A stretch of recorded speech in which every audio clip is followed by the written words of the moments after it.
Hello everyone, welcome back. Study ম্যাথমেটিক্সের প্রত্যেকে স্বাগত জানিয়ে ক্লাস 7 থেকে chapter 5 page number 72 video part number আজকে 6 করব।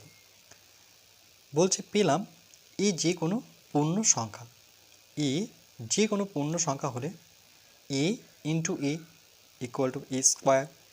বলবো এ এর বর্গ, ইংলিশে বললে স্কোয়ার, বাংলায় বললে পরে বর্গ বলব। এক্ষেত্রে দেখো এ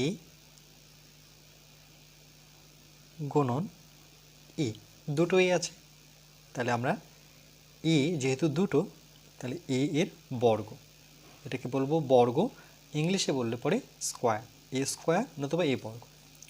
আবার কখনো যদি তিনটে এ থাকে, এ গুণন এ গুণন এ, তাহলে সেক্ষেত্রে কী হবে, 1 2 3, এ কটা আছে, তিনটা, এই জন্য এর সূচক দেব 3, তখন কিন্তু এটাকে বলবো ঘন, 3 থাকলে সেটাকে ঘন বলতে হয়। এই যে দেখো বলবো এ এর ঘন 3, এ এর বর্গ 2, বলবো এ এর বর্গ, বর্গ মানে বুঝিয়ে নিতে হবে সেটা 2 এরই কথা বলছে। আর ঘন মানে সেখানে আমরা লিখব না যে বলবো এ এর ঘন 3, এটা না, ঘন কথারই অর্থ হচ্ছে 3। ঘন কথাটা লেখা থাকলেই বুঝে নিতে হবে সেটার অর্থ হচ্ছে 3। আর যদি বর্গ কথাটা উল্লেখ থাকে তাহলে বুঝে নিতে হবে এর অর্থ হচ্ছে 2। সংখ্যায় প্রকাশ করলে পরে 2, যেমন ঘনকে সংখ্যায় প্রকাশ করলে পরে সংখ্যাটা হবে 3। তাহলে এটার ক্ষেত্রে দেখো 1 2 3 4 5, তাহলে এ কটা, 5টা, তাহলে এখানে আমরা এর পাওয়ার 5 করতে পারি। 1 2 3 4 5, তাহলে এ টোটাল 5টা, তাহলে আমরা একটা এ লিখে এর যে সূচক সেটা করব 5।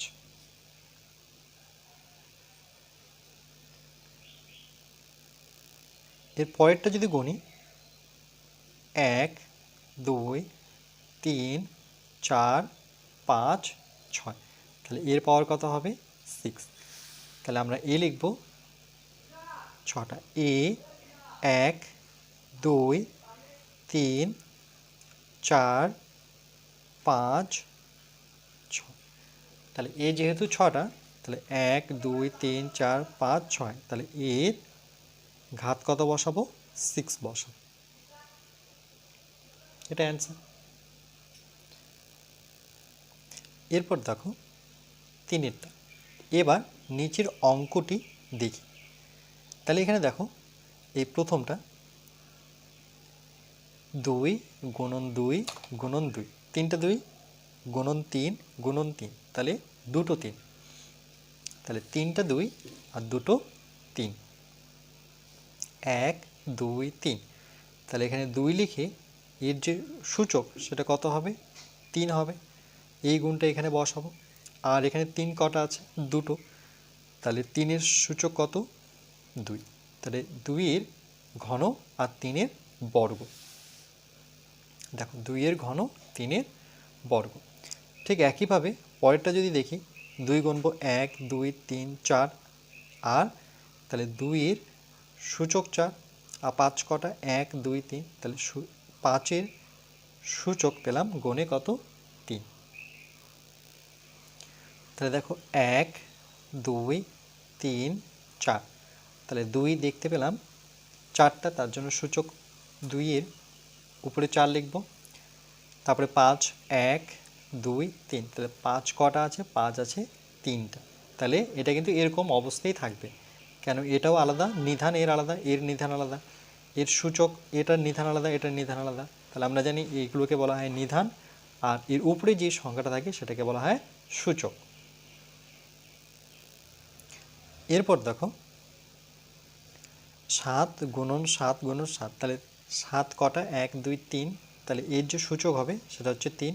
আর 5 যদি গণি 1 2 3 4, তাহলে 5 হচ্ছে 4টা 5, তো এটাকে যদি আমরা করি তাহলে ঠিক একই রকমভাবে দেখো 1 2 3, তাহলে 7 হচ্ছে 3টা সূচকে বসাবো, আর 5 1 2 3 4, তাহলে 5 হচ্ছে 4টা।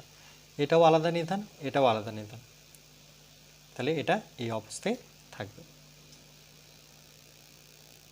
এরপর দেখো বলছে পেলাম কি, এই সংখ্যা দিয়ে দেখলাম, এবার আমরা চলরাশি দিয়ে দেখব। যেমন এ একটা চলো, বি একটা চলো, তাহলে পেলাম এ ও বি যে কোনো দুটি পূর্ণ সংখ্যা হলে, এখানে এ দেখো কতবার লিখেছে, 1 2 3 4, 4টা এ লিখেছে, আর 1 2 3 4 5টা বি লিখেছে। তাহলে যেহেতু 4টা এ লিখেছে তার জন্য এর যে সূচক হবে সেটা 4, আর বি যেহেতু 5টা লিখেছে তাহলে বির সূচক 5 পাবো। যদি 5টা লিখতাম তাহলে এখানে 5 হতো, আর যদি বি 6টা লিখতাম তাহলে এখানে 6 লিখতাম। বলছে অর্থাৎ অর্থাৎ এ কিউব বি কিউব মানে এর ঘন 3 বির ঘন 3, এরকম যদি পাই তাহলে আমরা কি করব, সেক্ষেত্রে দেখো আমরা যে এ 3টা লিখব, এ যেহেতু সূচক 3 আছে তার মানে 3 বার এ লিখতে হবে, আর বি লিখতে হবে কতবার, সেটা লিখতে হবে 3 বার। মানে এরকম ধরনের থাকলে, মানে এর সূচক 4 থাকলে 4টা এ হবে, বির সূচক 5 থাকলে 5টা বি হবে, আবার 5টা বি থাকলে আমরা এভাবে লিখব। আবার যদি এরকম থাকে কখনো এর সূচক 3 বির সূচক 3, তাহলে আমরা এ কে 3 বার লিখব, বি কে 3 বার লিখব। আর একটা উল্টোভাবে ভাবতে পারি যে এ যদি 3 বার থাকে তাহলে এর পাওয়ার 3 বসাবো, বি যদি 3টা থাকে তাহলে বির পাওয়ার 3 বার। এখানে একটা জিনিস লক্ষ্য করো, এখানে কিন্তু এর যে সূচক সেটা কিন্তু এক, এটাও 3 এটাও 3। এরপর দেখো আমরা 4 দাগেরটা করব। অন্য সংখ্যা নিয়ে মৌলিক উৎপাদকে ভেঙে মৌলিক সংখ্যার ঘাতের গুণফলের আকারে প্রকাশ করার চেষ্টা করি। অন্য সংখ্যা নিয়ে মৌলিক উৎপাদকে ভেঙে মৌলিক সংখ্যার ঘাতের গুণফলের আকারে প্রকাশ করি। সর্বপ্রথম জানতে হবে যে উৎপাদক অ্যাকচুয়ালি কোনগুলোকে বলে। দেখো তার আগে বুঝিয়ে দিই যে উৎপাদক এখানে যদি একটুখানি বোঝে, যেমন 10 লিখলাম, তাহলে 10-এর উৎপাদক দুটো, একটা হচ্ছে 5 আর একটা হচ্ছে 2, কেন 5 2 10। এরকম যদি আমরা লিখি 49, এর উৎপাদক দুটো, মানে ভেঙে যে দুটো সংখ্যা পাবো, দুটোও পেতে পারি, 3টে পেতে পারি, যেমন 7 7 49। যদি 12 এর উৎপাদক বের করি তাহলে কি হবে, 2, আবার 2 2 2 4, আর পরে 3 দিলে 3 4 12, তাহলে এগুলো প্রত্যেকটা কিন্তু উৎপাদক বলবো। তাহলে এখানে বলছে যে ভেঙে মৌলিক সংখ্যার ঘাতের গুণফলের আকারে প্রকাশ করার চেষ্টা করি। তাহলে এখানে যে সংখ্যাটা প্রথমে নিয়েছে সেটা হচ্ছে 100, তাহলে 100 নিলাম। 100কে আমরা কি লিখতে পারি, দুটো 10, এই একের সাথে একটা শূন্য, এই একের সাথে আরেকটা শূন্য, তাহলে কত হলো, 10 10 গুণ করলে 100 পাবো। নতুবা এই 100কে কিন্তু আমরা লসাগুর মাধ্যমেও নিয়ে আসতে পারি, যেমন 10 দিয়ে 10-এর ঘরে নামাতে পড়লে দশককে 10 চলে গেল, এই শূন্যটা নিচে নামাবো, তাহলে সেভাবেও আমরা করতে পারি। এবার এই 10কে কীভাবে লেখা যায়, দেখো 10কে ভাঙলে কী হবে, 2 গুণন 5, তাই না। 10কে যদি আমরা ভাঙি, এই 10টাকে ভাঙলাম লসাগুর মাধ্যমে, তাহলে কত হবে, 5 2 10। এই 10টাকে ভেঙে যেমন 2 গুণন 5 হয়েছে, তাহলে এই 10টাকে ভেঙেও 2 গুণন 5 পাবো, 2 গুণন 5 পাবো। তাইলে এরকম কটা 2 পাচ্ছি, দুটো, 2 গুণন 2। এরকম 5 কটা পাচ্ছি, দুটো, 5 গুণন 5। দেখো এটাই করেছে, এই যে দুটো 10, তারপরে একটা 10কে ভেঙে 2 গুণন 5, পরের 10টাকে ভেঙে 2 গুণন 5, তারপরে 2টাকে এক জায়গায় রেখেছে, 5টাকে এক জায়গায় রেখেছে। এবার দুটো 2-এর মানে 2-এর বর্গ করবো, আর দুটো 5 মানে 5-এর বর্গ করবো। এটা তো আমরা জানি যে দুটো 2 মানে 2-এর সূচক 2, আর দুটো 5 মানে যেহেতু দুটো 5 তাহলে তার সূচক 2 দেব, বা এটাকে আমরা বর্গ বলে দিই। এখানে একটা লক্ষ্য করো যে এরও মানে কি, এর যে ঘাত আছে তার যে সূচক 2, এর ঘাতটাও কিন্তু, এর ঘাতের সূচকও কিন্তু 2, অর্থাৎ এই দুটো কিন্তু দেখতে সমান বা একই। ঠিক এখানে দেখো 36 একটি সংখ্যা নিয়েছে, তাহলে পরে যদি দেখাই যে সুতরাং আমরা 36কে ভেঙে দেখাবো। এবার আমরা 36কে ভাঙব।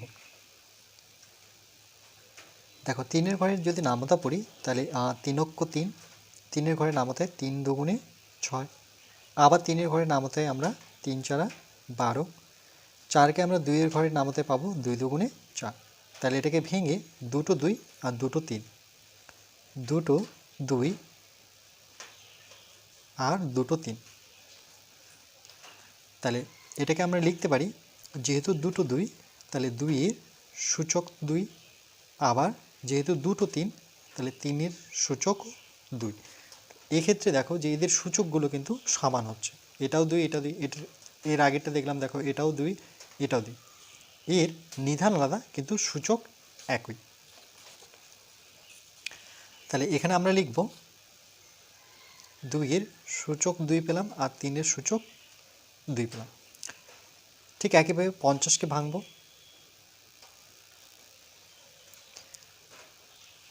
তাহলে 50কে আমরা দেখো 5-এর ঘরে নামাতে পেতে পারি 5 অক্ষে 5, এই শূন্যটা নিচে নামাবো, আবার 5-এর ঘরে নামাতে পাবো 5 দুগুণে 10, তাহলে দুটো 5 একটা 2, তাহলে ছোটোটা আগে লিখব 2 গুণন দুটো 5, 5 গুণন 5। তাহলে এখানে দেখো 2-এর 5 অক্ষে 5 শূন্য, 5 অক্ষে 5, 5 দুগুণে 10। আচ্ছা, এখানে আমরা দেখো 2 একটা পাচ্ছি, তাহলে উপরে আমরা 1 লিখতে পারি, নাও লিখতে পারি। আবার 5 দুটো, তাহলে 5-এর সূচক 2। যেহেতু এখানে জায়গা দিয়েছে এই জন্য আমি লিখে দিলাম, দেখো এখানে জায়গা দেওয়া আছে, তাহলে 2-এর উপরে লিখব 1 আর 5-এর উপরে লিখব আমরা 2, 5 5 25, 25 দুগুণে 50। ঠিক একইভাবে আমরা 75 করব। তাহলে 75কে আমরা ভেঙে নেব, পিছনের সংখ্যাটা কত 5, এটা দিয়ে ভাঙার চেষ্টা করি। তাহলে 5-এর ঘরে নামতে যদি 7-এর কাছাকাছি আসবো, তাহলে 5 অক্ষে 5, এখানে 2 পড়ে আছে আর পিছনে 5, মানে আবার 25 আসলো, 5-এর ঘরে নামতে পড়ছিলাম 5 5 25, আবার 5-এর ঘরে নামতে পড়লে 3 5 15, তাহলে একটা 3 আর দুটো 5, তাহলে একটা 3-এর জন্য তার যে সূচক 1 হবে, যেহেতু একটাই আছে, আর 5 আছে দুটো, তাহলে তার সূচক হবে 2। তাহলে এখানে আমরা বসাবো 2 আর এখানে বসাবো না 2 নয় 3, আর এখানে বসাবো 5। 3-এর আমরা যে সূচক পেয়েছি 1 আর 5-এর সূচক পেয়েছি 2। ঠিক একইভাবে আমরা 500কে ভেঙে নেব।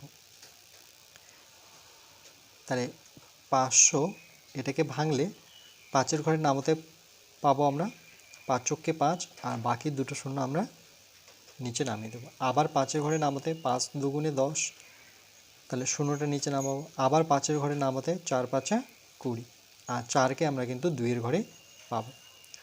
তাহলে দুটো 2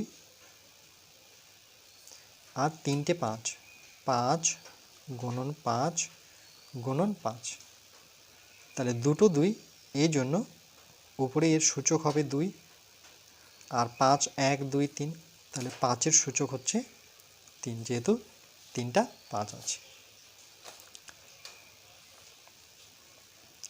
তাহলে এখানে আমরা পেলাম 2 এর সূচক 2 আর 5-এর সূচক 3।